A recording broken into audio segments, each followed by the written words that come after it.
There is, every Sabbath on the Jewish calendar, you open up a scroll in synagogue. A scroll is opened up, and there's a certain appointed passage of Scripture that's read that's appointed for that Sabbath, every Sabbath day.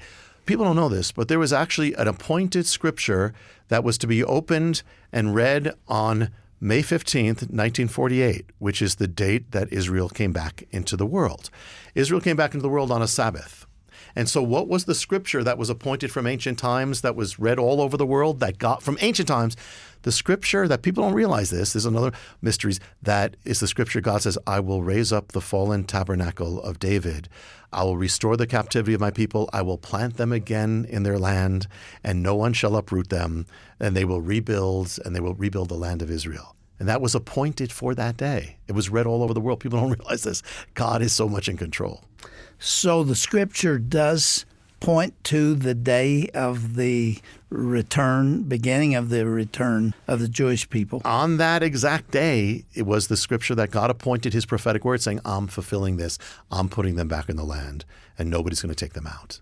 He really is in control, isn't he? And that's something. And the Scripture really is valid. That's yes, what you're saying to us. Yes. The Scripture is full of things that could only have come from God Almighty. Totally. And that's an encouragement to everybody out here. Because when you look at things, it looks like it's out of control. You know, I'm thinking about that. Because you have 1948, things are going crazy in the world, 1948, crazy things. Yet God is working through, for that to happen, God had to work through every event of human history to work it all together for that to happen. In 1967, crazy year. You know, you had all sorts of stuff going on in America. You had Sgt. Pepper with the Beatles, you know. That's the year God fulfilled the prophecy of Jerusalem. So even when we see things going crazy and we think, we got to remember that God is still in control and nothing's wrong with our television set. This is what was prophesied. And so we are actually honored to live in this time. You know, something along those lines. Another mystery along those lines.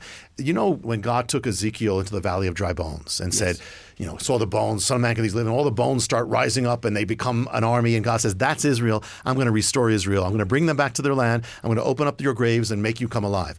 Well, there's a mountain in Israel called Masada in the desert. It's the last stand where Israel fought its last stand. And it's kind of the grave of ancient Israel. That was where it all ended, in Masada. But for 2,000 years, God had hidden a Scripture in Masada. For 2,000 years, with all history going before Columbus, he had that Scripture. And they only discovered it when Israel came back into the land. They sent Israeli soldiers on the mountain. For the first time, there were Israeli soldiers again, because that's where they fought. They uncover their ancient grave, and they find a Scripture. And you know what the Scripture was?